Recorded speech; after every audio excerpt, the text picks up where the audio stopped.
Hello दोस्तों।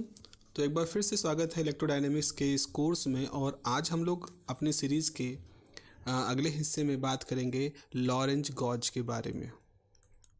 Lorentz gauge थोड़ी सी इस मैथमेटिक्स को करने के बाद थोड़ा सा हम लोग रुकेंगे और कुछ फिजिकल इंसाइट देखना चाहेंगे कि ये गॉज बताते क्या हैं। फिलहाल हम एक मैथमेटिकल एक्सरसाइज की तरफ बढ़ रहे हैं जिसमें कि हम लॉरेंज गॉज के बारे में बात करते हैं। तो हमने इससे पहले के क्लासेस में देखा है कि हमारे पास कुछ इक्वेशंस आती हैं। हमने डिफ़ाइन कर रखा है स्केलर पोटेंशियल, जिसको कि हम फाई से रिप्रेजेंट करते हैं। हमने डिफ़ाइन कर रखा है वेक्टर पोटेंशियल, जिसको कि हम वेक्टर ए से डिनोट करते हैं।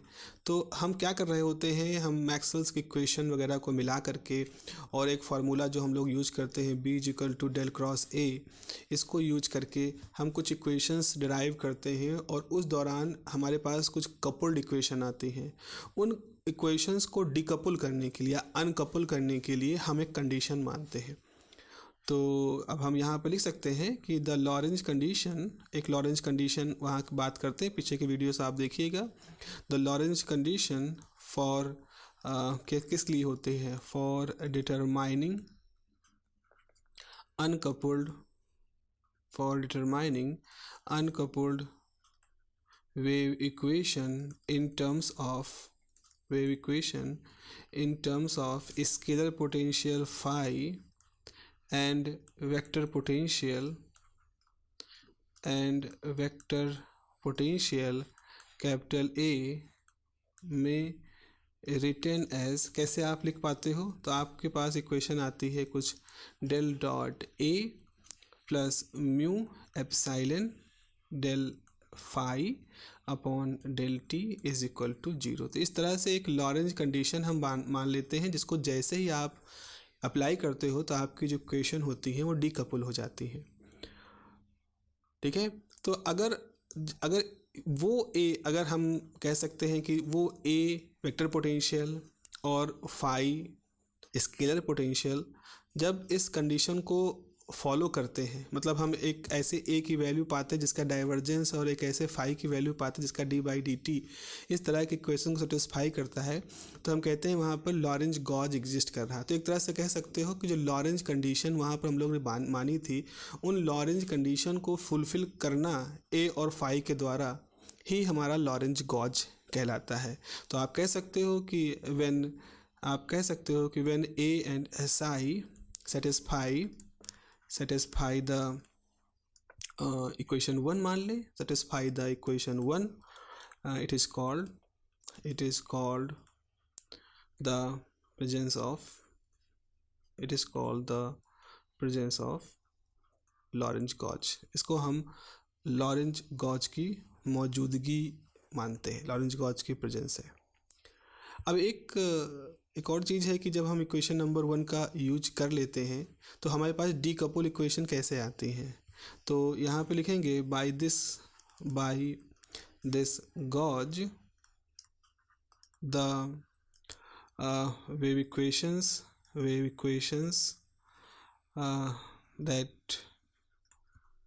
that obtained are the equations that obtained are कैसे होती है।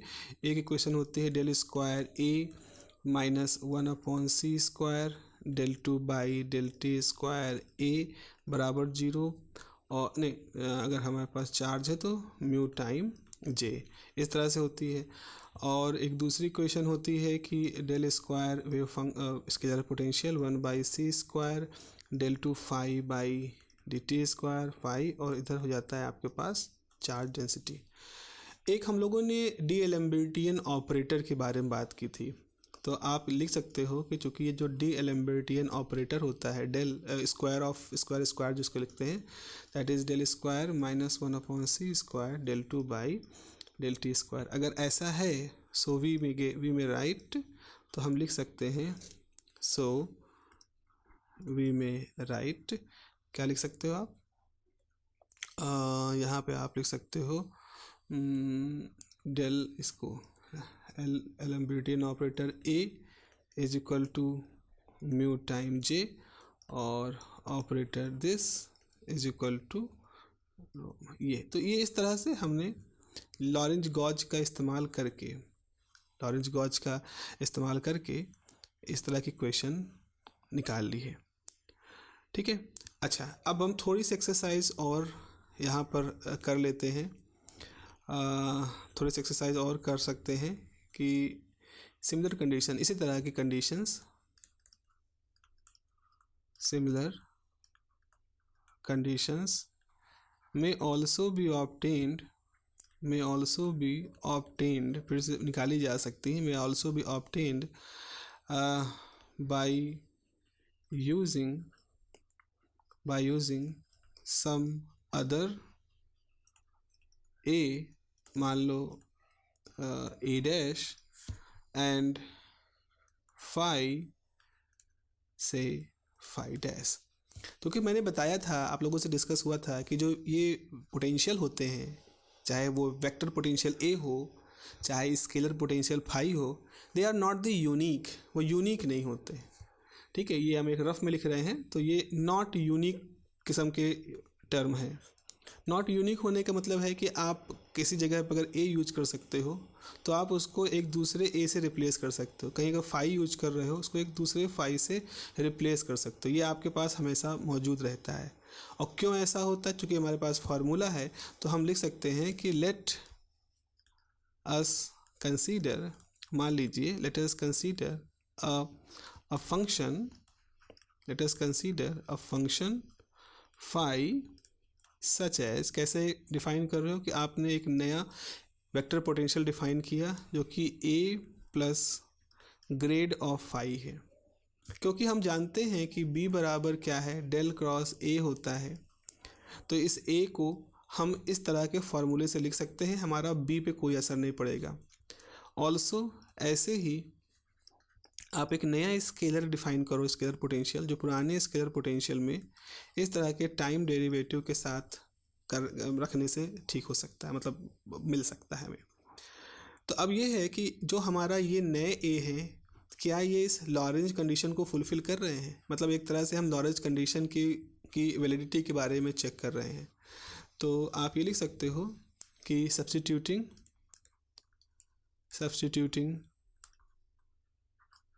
these values in equation 1। अब यहाँ पे मैं लिख दूँ इक्वेशन नंबर क्या है, del dot A plus mu epsilon del phi by del t बराबर 0 है। तो यहाँ पर आपको ए की वैल्यू यहाँ से उठा के रख देनी है और ये स्केलर पोटेंशियल की वैल्यू यहाँ रखनी है। तो आपके पास क्या होगा, सो डेल डॉट ए निकालोगे तो ए कैसे निकलेगा, ए निकलेगा A dash minus del phi, grad phi, not, ये तो डेल नहीं है, ग्रेड है, यहाँ पे कोई डॉट और क्रॉस प्रोडक्ट नहीं है, तो ये ग्रेड है, plus mu epsilon del by del t of, ये हो जाएगा फाई डैश प्लस डेल, कोई साई है फंक्शन, ये फाई है और ये साई है और ये फाई है, और राइट साइड देखते हैं 0 है हमारे पास। अब अप्लाई करो तो जाएगा del dot A dash minus del dot grad of this psi plus mu epsilon, यहाँ हो जाएगा del phi dash by del t plus del 2 phi by del t square बराबर 0, है ना। तो अब हम यहाँ पे और क्या कर सकते हैं, इसमें हम मल्टीप्लाई कर देते हैं, एक टर्म और लिख देते हैं, डेल डॉट ए डैश, ये हो जाएगा del square phi mu epsilon del this by del t mu epsilon del 2 phi by del t square बराबर 0।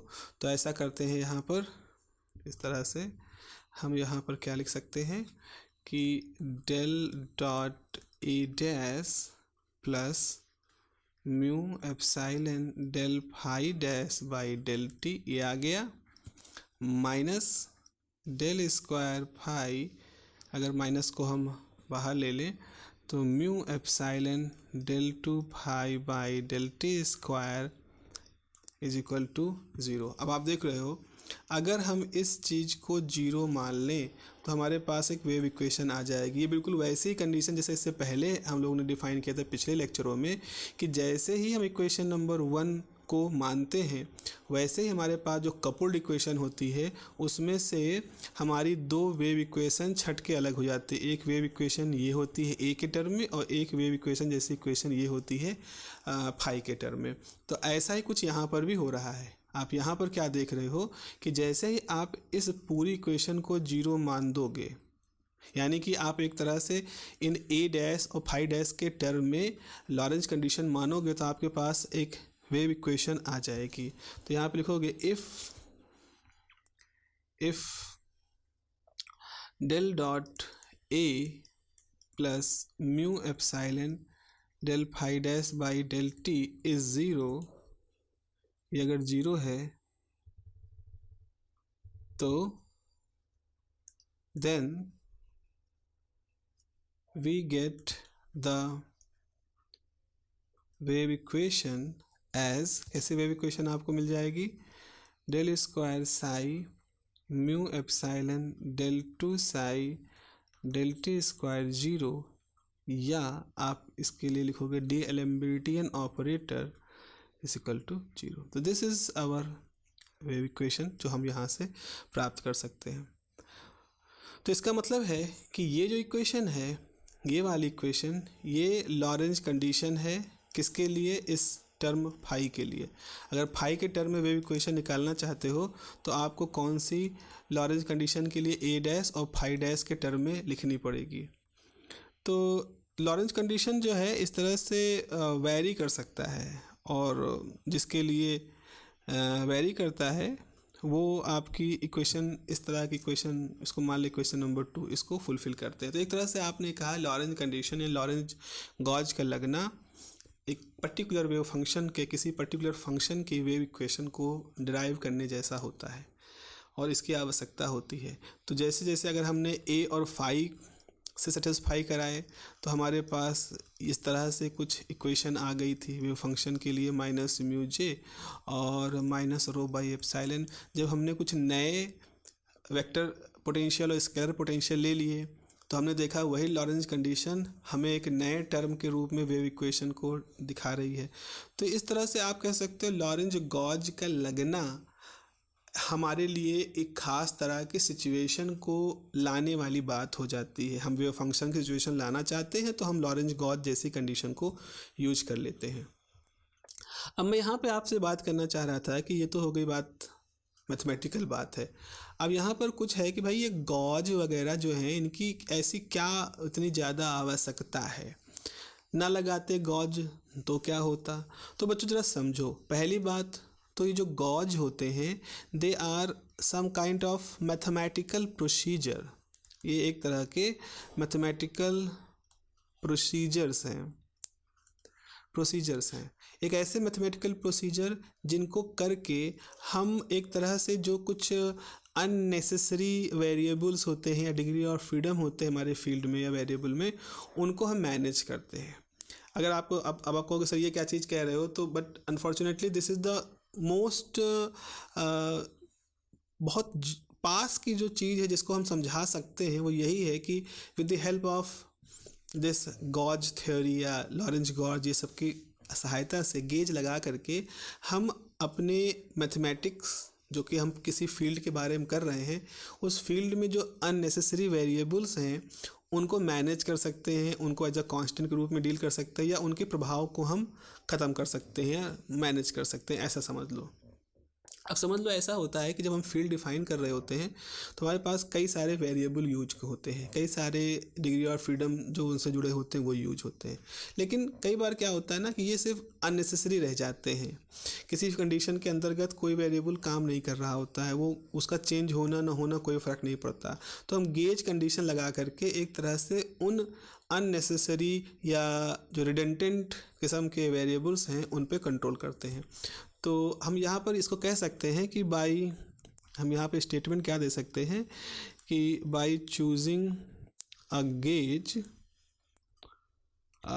और इसको कहते हैं और फिक्सिंग अ गेज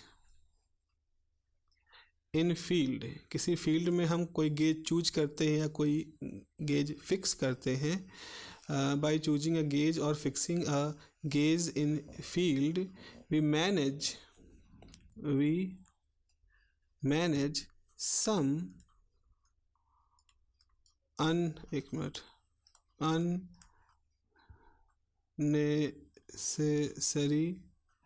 अननेसेसरी या आप कह सकते हो redundant, I think redundant variables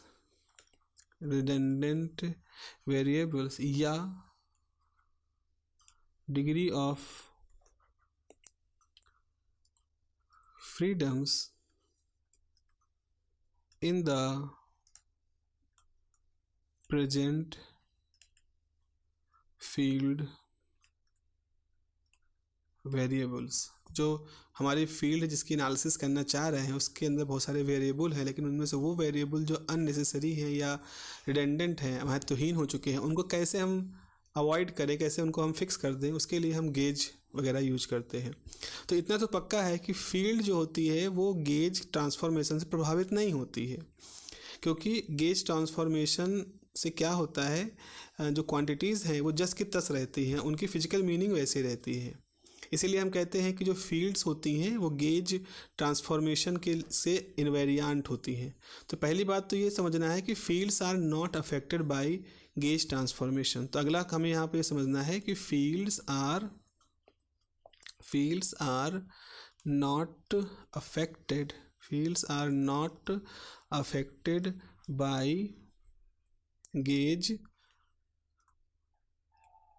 transformation. तो गेज ट्रांसफॉर्मेशन का काम केवल अननेसेसरी वेरिएबल्स को मैनेज करना है, उससे हम फील्ड पे कुछ नहीं असर डालते हैं। फील्ड जस्ट की तरह जैसे जो उसकी फिजिकल मीनिंग होती है वो वैसी रहती है, क्योंकि फील्ड एक फिजिकल क्वांटिटी है। फील्ड वो है जिसको कि हम डायरेक्टली नाप सकते हैं, वो यूनिक होती हैं, वो चेंज नहीं हो सकती हैं। और हम देखते हैं कि जो फील्ड होती है उनको हम उस क्वांटिटी से जुड़े हुए पोटेंशियल के डेरिवेटिव्स के टर्म में लिख सकते हैं। तो अब होगा क्या कि जो पोटेंशियल जिसके डेरिवेटिव के रूप में हम फील्ड लिख रहे हैं, उस पोटेंशियल को लिखने के हमारे पास बहुत सारे तरीके होते हैं, है ना। उसको हमारे पास बहुत सारे चूज करने के बहुत सारे तरीके होते हैं। तो ज़रा इस चीज़ को समझ के हम लिखते हैं। यहाँ हम कहते हैं कि फील्ड्स आर फिजिकल, ऐसे लिखोगे, फील्ड्स आर फिजिकल, मतलब जिसका अर्थ निकाल सके, जिसकी समझ हम डेवलप कर सके। तो fields are physical and can be directly measured, ठीक है, उनको हम मेजर कर सकते हैं। दे आर यूनिक, फील्ड जो होती हैं वो एक सिचुएशन में यूनिक होती हैं। They are unique and can not be change given current और चार्ज कंडीशन अगर चेंज नहीं हो रही है तो।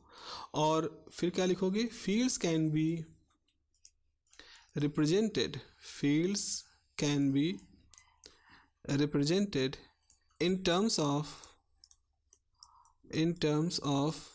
the derivative of the potential के डेरिवेटिव के रूप में हम फील्ड को डिफाइन कर सकते हैं। और there are infinite families of possible potentials that will lead to the same field. अब यहाँ पर एक क्लिक पॉइंट क्या है कि there are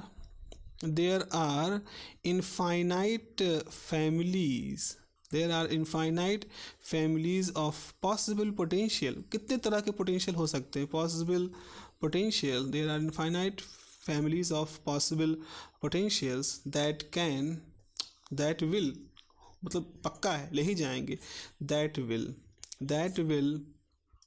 leads to the same field।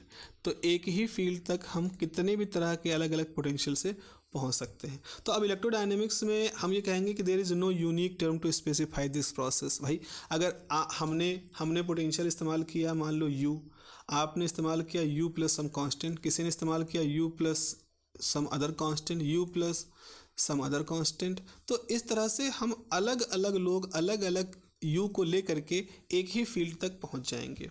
तो इलेक्ट्रोडायनेमिक्स में हम कहते हैं कि there is no any unique term to specify this process. हम फ्रीडम है, हमारे पास फ्रीडम है, freedom to add a constant to potential. हम किसी पोटेंशियल में कुछ जोड़ करके लेकिन अपनी फील्ड को वैसे निकाल सकते हैं। तो नया तरह का पोटेंशियल हम यूज करेंगे but we will get the same field. इस चीज़ को कि हमको स्वतंत्रता है किसी भी तरह का पोटेंशियल चुन करके एक वही फील्ड निकालने की, इस स्वतंत्रता को कहते हैं Gauss freedom. The different potential can obtained lead to the same physical field are generated by mean of Gauss transformation। तो हम गॉस फ्रीडम है हमारे पास कि हम किसी भी पोटेंशियल के साथ कोई भी कांस्टेंट जोड़ सकते हैं और फिर उस पोटेंशियल से हम सेम फील्ड पाएंगे। इस प्रोसेस को हम गॉस ट्रांसफॉर्मेशन कहते हैं। तो कोई भी सिस्टमैटिक ट्रांसफॉर्मेशन होता है पोटेंशियल का जो कि फील्ड को बिना फील्ड को बदलता नहीं है, उस तरह के ट्रांसफॉर्मेशन को हम गॉस ट्रांसफॉर्मेशन कहते हैं। तो इस तरह से हम कई चीज़ें यहाँ पर डिफाइन कर रहे हैं। गॉस प्रोसेस, गॉस फ्रीडम के बारे में बात कर रहे हैं, फिर गॉस ट्रांसफॉर्मेशन की भी एक इंसाइट को यहाँ पर डेवलप करने की कोशिश करी जा रही है। तो यहाँ पर लिख लें इनके बारे में थोड़ी सी चीज़ें कि यहाँ लिखोगे कि इन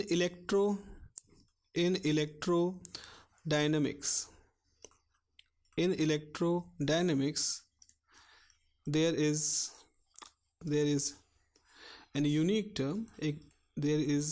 an unique term to specify the process of generating infinite many potentials that leads to the same field called gauge freedom. इसको हम गेज फ्रीडम कहते हैं। This is called the gauge freedom. अच्छा, उसके बाद एक और चीज़ है कि आपने डिफरेंट पोटेंशियल ले लिए। different potentials can obtain the can leads to, ऐसे लिखें, different potential can leads to same field and these potentials are generated by a process called gauge transformation. इसको हम गेज ट्रांसफॉर्मेशन कहते हैं। तो गेज ट्रांसफॉर्मेशन की सहायता से हम क्या करते हैं, ऐसे पोटेंशियल जनरेट करते हैं जिनको डेरिवेटिव लेने पर सेम फील्ड आए। और जो हम इस प्रोसेस में जो हम किसी पोटेंशियल में कोई कांस्टेंट टर्म जोड़ करके वो फील्ड निकालते हैं, तो इस जोड़ने की घटना को हम गेज फ्रीडम कहते हैं। तो हम आखिरी में एक स्टेटमेंट यहाँ पर लिख सकते हैं कि एनी systematic transformation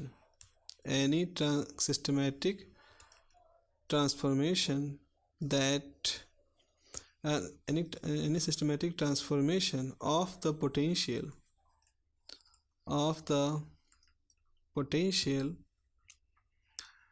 that छोड़ देता है leaves the field invariant, field को बिना बदलाव से मुक्त कर देता है, मुक्त रखता है। Field invariant is called gauge transformation. ठीक है, इसको हम गेज ट्रांसफॉर्मेशन कहते हैं। तो गेज ट्रांसफॉर्मेशन मुख्य रूप से एक ऐसे पोटेंशियल के चुनाव करने की विधि को कहते हैं जिसके थ्रू हम सेम तरह की फील्ड पाते हैं। अब हम जब चुनाव कर रहे होते हैं तो अपने पोटेंशियल में कुछ टर्म जोड़ रहे होते हैं कांस्टेंट। इस तरह से पोटेंशियल में कुछ टर्म जोड़ देने की क्षमता पाना ही गेज फ्रीडम कहलाती है। तो ये है थोड़ा सा, अगर हम कुछ हद तक इसके इनसाइड की तरफ देखना चाहें तो ये इनसाइड कह सकते हो बताने वाली चीज़ें हैं। अब इसी में ही लगे हाथ एक और गेज की बात कर लेते हैं जिसे नाम दिया जाता है कूलम गेज। तो लॉरेंज गेज की बात पढ़ी हमने, अब हम बात करते हैं कूलम गेज की। What do you mean by coulomb gauge? Coulomb gauge है क्योंकि यहाँ हम चार्ज डेंसिटी से, सरफेस चार्ज डेंसिटी से, वॉल्यूम चार्ज डेंसिटी से कुछ टर्म निकालेंगे और हमारा जो फार्मूला होगा वो कुछ वैसा होगा जैसा कि कूलम पोटेंशियल का फार्मूला होता है, तो वहाँ से इसका नाम कूलम गेज आता है। तो आप लिखोगे कि by the relation between E and by the relation between vector EA and scalar potential psi, we have हमारे पास रिलेशन है E is equal to this potential minus this vector potential. ठीक है, ये रिलेशन है। अब ये मान लें इक्वेशन नंबर 1 है। बाय गॉस लॉ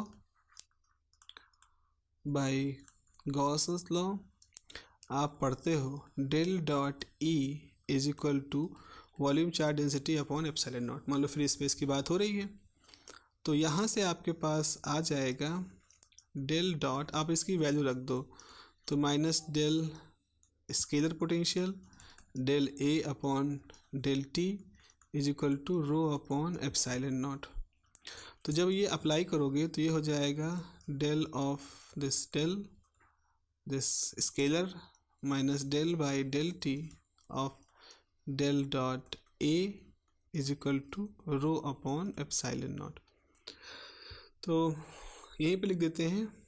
यहाँ पर आपके पास हो जाएगा minus del square this minus del by del t del dot A is equal to rho by epsilon, या हम माइनस को कॉमन ले लें तो आपके पास हो जाएगा del dot A minus rho upon epsilon naught. अब देखो ये इक्वेशन हो गई, ये एक इक्वेशन हो गई। राइट साइड में आपके पास ये सब है। अगर हम if we put del dot A is equal to 0, तो we get del of this is equal to rho upon epsilon naught. ये एक बहुत ही फेमस इक्वेशन है, partial differential equation, second order की पार्शियल डिफरेंशियल इक्वेशन को कि हम पोजॉन इक्वेशन कहते हैं। तो इसको मैं कह दूँ इक्वेशन नंबर 2। और इक्वेशन नंबर 2 के बारे में हम लिख सकते हैं, यहाँ लिखेंगे equation 2 is the famous Poisson equation, and its solution is given as, इसका सोल्यूशन कैसे लिखते हैं, phi is 1/4 pi epsilon integration rho r d v. ये वॉल्यूम एलिमेंट है। तो अब कहाँ से आया सोल्यूशन, वो तो पोजॉन सोल्यूशन वगैरह से निकालते हैं, but this is the solution. तो वो हमारी इक्वेशन ऐसे थी कि scalar potential minus rho by epsilon. तो जब इसको हम सॉल्व करते हैं तो हमारा इस तरह का एक एक्सप्रेशन आता है। तो यहाँ पर हमारा जो स्केलर पोटेंशियल है, उसका जो ये फार्मूला है, ये एक इंस्टेंटेनियस कूलम्बिक पोटेंशियल का फार्मूला है, जो कि कहीं पर अगर चार्ज डेंसिटी कहीं मौजूद है, कहीं चार्ज मौजूद है, तो उसकी वजह से किसी डिस्टेंस r पर, पर्टिकुलर इंस्टेंट r पर कितना स्केलर पोटेंशियल होगा, जो हम इलेक्ट्रोस्टैटिक में देखते हैं, ये उसका फार्मूला है। और इसीलिए चूँकि हम इससे कूलम पोटेंशियल फार्मूला निकाल लेते हैं, इस डेल डॉट ए की कंडीशन रखने से हम कूलम फार्मूला निकाल लेते हैं, कूलम पोटेंशियल का फार्मूला निकाल सकते हैं। इसीलिए हम डेल डॉट ए को कहते हैं कूलम गेज, मतलब ये कूलम कंडीशन को प्राप्त कराने वाली ये एक गेज है।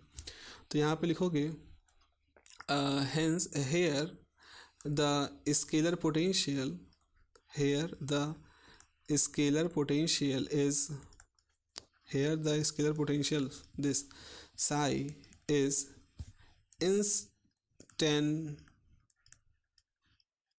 instantaneous coulomb potential due to the charge density रो की वजह से ये हमारा इंस्टेंटेनियस कूलम पोटेंशियल जो आया है वो यहाँ दिख रहा है, और वो किसके बराबर है, स्केलर पोटेंशियल फाई के बराबर है. So that is why the del dot A is equal to 0 condition is called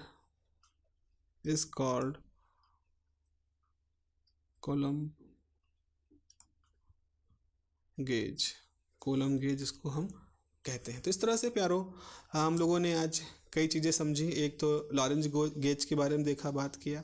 फिर हमने कुछ फिजिकल मीनिंग के बारे में बात किया, गेज की, गेज ट्रांसफॉर्मेशन की, गेज फ्रीडम की, गेज इनवेरियंस की. और फिर इस हिस्से में हमने कूलम गेज को कूलम गेज क्यों कहते हैं इसके बारे में जानकारी देखी, और कूलम गेज कैसे मिलता है इसके बारे में भी हमने कुछ जानकारी यहाँ पर इकट्ठा की है. So this is all about for this particular section.